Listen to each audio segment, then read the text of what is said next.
So hello everybody, thank you for joining us a few minutes early. My name is Melissa Tosetti. And I'm Kevin Gibbons.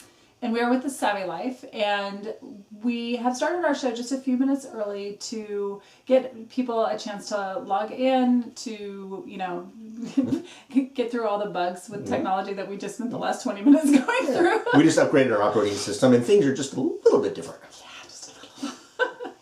So we do have a few minutes before we're going to start, and we were going to talk about a conversation we had earlier about the importance of a clean refrigerator. Oh yeah, so we just had our Thanksgiving holiday, and you had a relatively small affair with just your family. Just my immediate family. Yeah. We had a little bit larger. We had my family and then a couple of friends over, and this time my wife was very aggressive about pushing leftovers on the visiting friends, and that actually helped a great deal because that meant that was less leftovers to cram into our refrigerator. Well, especially after cooking the meal and everything too, it creates a bit of chaos. It does.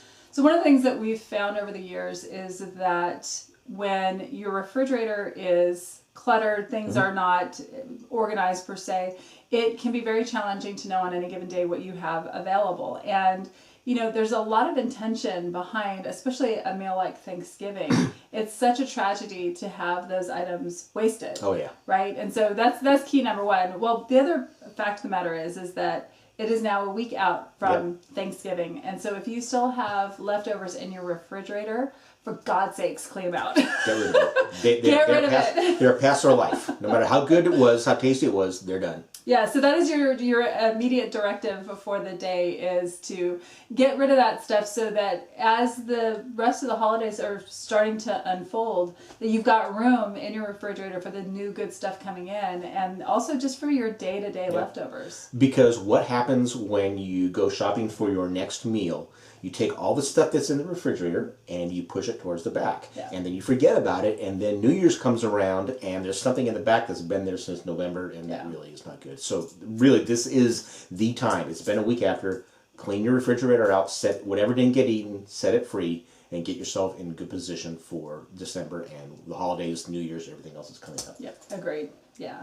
So we're going to start our official show in just a moment, and just one key thing for you and I, we're doing something a little bit different. We're talking about technology and having some issues. So we have two cameras going on, so we're trying to figure out the best way to go, and I actually think that we need to be talking to that camera up there. Oh, that's going to be confusing. Yeah. Okay. So again, we'll get things smoothed out as we go. I just did it again, but you can see how it is. Yeah, the ice Yeah. All right. So we are going to go live in just a moment, and I'm just going to get comfortable. So you want me to focus on the camera back there, not the camera? Yeah, the little one up there versus the really big one that keeps catching our attention. By it's shiny. We're all squirrels. So, all right, 3 o'clock. Yeah, it's 3 o'clock. All right. So, hello everyone. Thank you for joining us today. My name is Melissa Tosetti. And I'm Kevin Gibbons. And we are the founders of The Savvy Life. And what The Savvy Life is, it is, the boring definition of The Savvy Life is that we are a day-to-day financial education company. The much more fun and exciting definition of The Savvy Life is that we teach people how to spend money smart. Yep. And enjoy it. And enjoy it, exactly, to be purposeful around it. And our conversation that we want to talk about today is about some of our favorite out of the ordinary gifts that we like to give. So we're a couple weeks out from Christmas. I think Hanukkah just started this week. Next week. Yeah, oh man, I apologize for that as well. But soon, if not now, soon is coming up. So it's the biggest gift giving time of the year. Just that being said, but I've found over the years that some of my favorite gifts that I've given and some of my favorite gifts that I have received are not things that you would necessarily buy in itself at a place like, I don't know, at the mall. Any store that we don't want to disparage. Yeah, no, at the mall. Now, you might find components for that gift, but not necessarily the gift itself. And so we wanted to just spend some time talking and reminiscing about some of our favorite things. And I'll kick off with my number one favorite thing to give, and that is photos. Nice.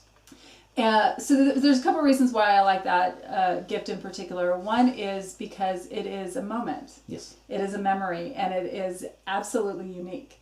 So there are photo opportunities family members, right, that may have passed, or maybe a picture of you and your sibling at Disneyland when you were both ridiculous and hee-haw overalls. I'm speaking from experience, right? It may be a picture from a vacation that you might want to give to a friend, because it's two things. It's a photo that they might not necessarily have, especially if it's of themselves. Like I have 0 pictures of myself. Yeah, same with me. I'm the photographer of the family, right? Same with you. Yeah. And then the other aspect of it is that you're demonstrating to them the importance of that moment to you, and you want to share it with them. Yeah. If I could wax philosophic on this particular gift idea just a little bit deeper, one of my favorite gifts that I ever gave was to my dad. My dad was a cowboy, and so I gave him, it was a picture frame, and there were 3 pictures, and the first picture is of me on the back of his horse. I was probably about 8 years old, his horse Snidely Whiplash, and it's a very 1970s photo. It's very, very vivid of that. So I've got that picture on the top, and in the middle I've got a picture, I think it's of me and my dad on a cattle drive, or just some random horse ride that we were doing, maybe taken about 10 years ago or so. And then I have a picture of me and my dad and Dante, my son Dante. Or no, I take that back. I'm sorry. It's a picture of Dante on my dad's horse.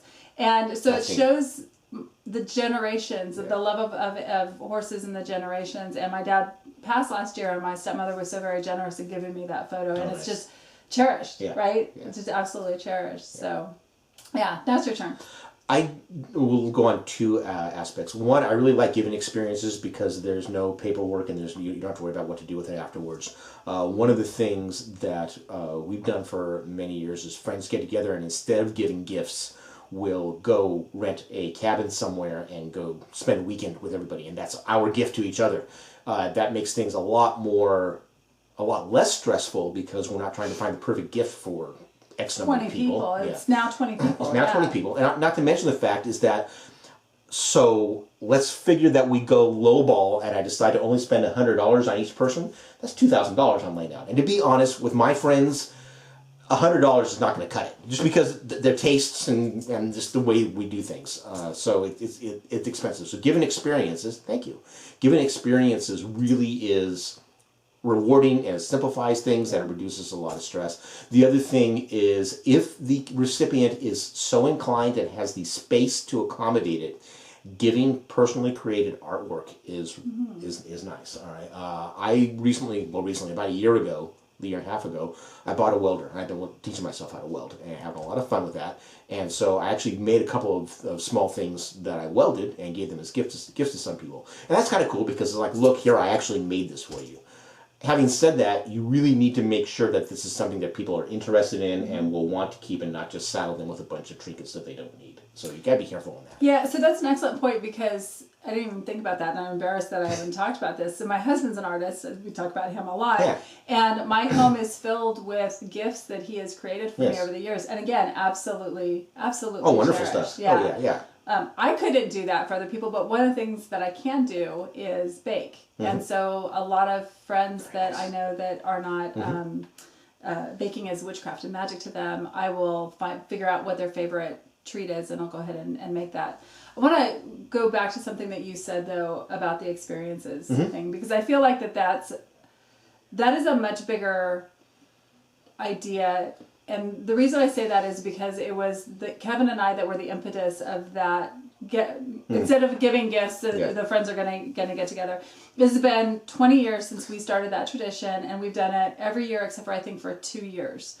One, because I had just had a kid, and so one of them was that, and I can't remember what the other reason was. But typically our experience is that we would go and rent a cabin up in Tahoe and go play in the snow and everything. And so there's always some element of adventure to what it is that we're doing. But what I always tell people about that particular ritual is that some of my absolute favorite memories of my entire life are of those times. Absolute favorite. And I know for a fact the same with my kid, and the same with my husband, and with my friends. So I could get something for everybody and stress about it every year, or we could go and have these amazing times. And Yeah, it's powerful. Yeah, It's really powerful. it really is. The other thing that I've done on occasion, and you were a part of the impetus for this, is creating and giving family cookbooks.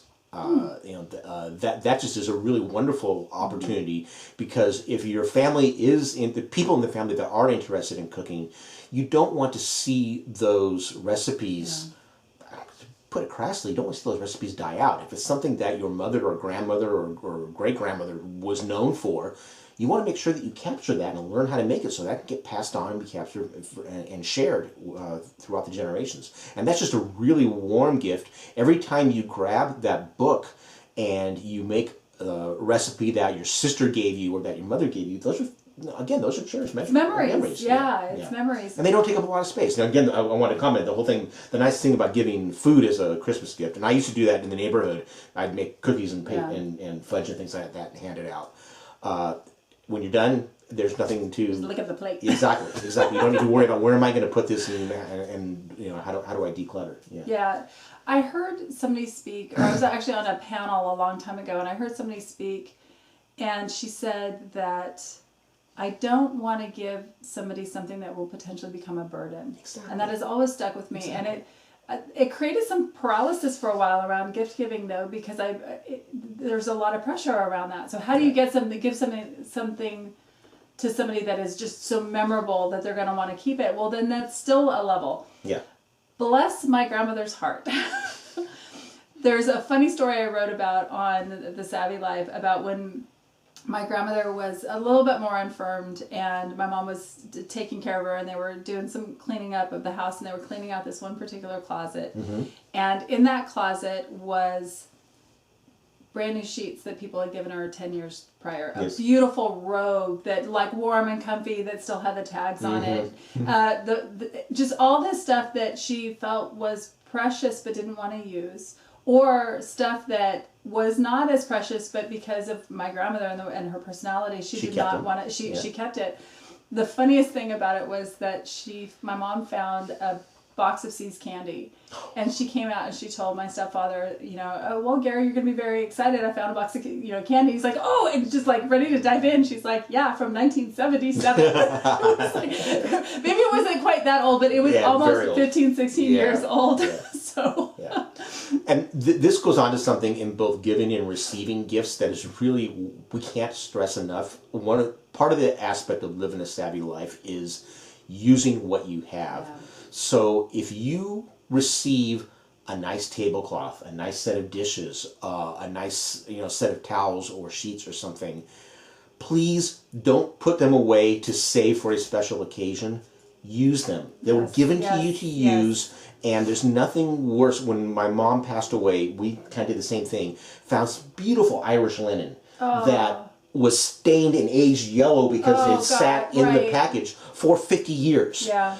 And so use these things. When people give them to you, they want you to use them. So if somebody gives you something like that, please don't think, oh, I only need to use this on special occasions. Take care of it, but use it. You know what? It's Thursday. It's a special occasion. I mean, I truly feel that way. Again, in that same article, I wrote about how my mom's godmother I inherited her teacups. Mm-hmm. And we use those maybe once a week, if not, a couple of times a week. We drink Turkish coffee out of them it's kind of odd, but. And if, heaven forbid, you break one, well, that's sad, but you have had all that usage. You have the memories of using it, and exactly. So it's just please don't put things away and forget about them. They were given with love and intention. Use them accordingly.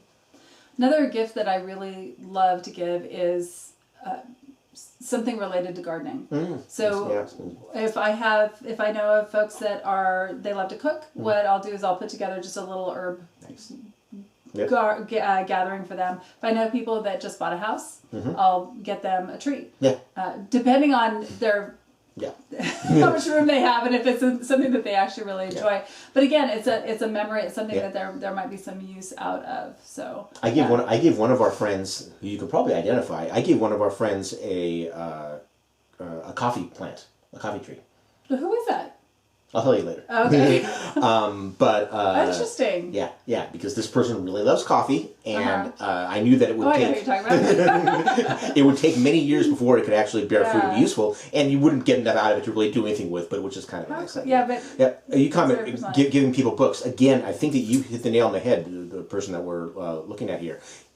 They're right. I love to give people books, but not everyone is a reader. You need to understand that and identify if people are readers and you know what type of books they love, get them the books. But be careful, because otherwise you're giving them something that's going to sit on a shelf or they're going to have to deal with. So make sure you're giving things that you think people will use. That's always a tough call for that. It's stressful with books also, I think, because people, they feel obliged to read them, and you're talking about them having to dedicate, 10, 15 hours. I also, and actually that's one of the bullets on the Savvy Shopping class that we teach, is to give books. Yeah, but they're great. There are other aspects of book giving though, and so if you could give reference material. So one of my favorite stories was I bought a book on Harley Davidsons for my brother. It was a big, beautiful coffee table book, and it was like a $60 book on sale for like $15, and I was thinking, it's only $15. I should get him something else. I broke the golden rule of shopping. It's like, it doesn't matter how much it is. It's a matter of good for you for finding the deal. Yes, so excited to get him this coffee table book. So I find that, and I'll name drop, Barnes and Noble, there is treasure in their bargain shopping area. They clear stuff out quickly, and they have really great ideas for or really good inventory for all different types of people that readers or non-readers. What everybody is saying. Interesting. With that. I'll check that out. Thank you. Yeah. I'm trying to think if there were, in the back of my head, there's one more gift that is gonna, tonight when I'm sleeping, I'm gonna wake up in the middle of the night and blurt it out, and it's not gonna be captured. So you talk for a second while I try to remember. Let's talk about reading body language and face. Oh, what everybody is saying, body language and facial cues. That actually is a really good subject. So thank you for saying that. I'd like to look that up. Going back to experiences, the one thing to really keep in mind is that shared experiences are, in my opinion, treasured more than isolated experiences. So you can, if somebody is interested in going to the theater, you can buy them tickets to go to the theater, but it's a much more memorable experience if you buy tickets for both of you to go to the theater. You go together and you have the shared experience of enjoying it. Now, if you absolutely can't stand the theater, or maybe the person you're thinking of really loves opera, and to you that's just caterwauling, then don't torture yourself. But giving for the experiences, you can do shared experiences, and then you can just do gift experiences like that. It's really a matter of finding out what the people like and doing that. Again, the nice thing is that you know something they like. Maybe they wouldn't do it for themselves, and when they're done, all they have left to deal with are the memories. So, funny thing, the person you bought that coffee plant for took me to the opera, and it's one of my favorite memories. Opera's fun. I've taken my wife a couple times, and at first she was very not particularly thrilled with the idea, but now she really likes it. She basically wore it out. So the memory, I just remember that other gift item, and that actually goes along the lines of the gift of time.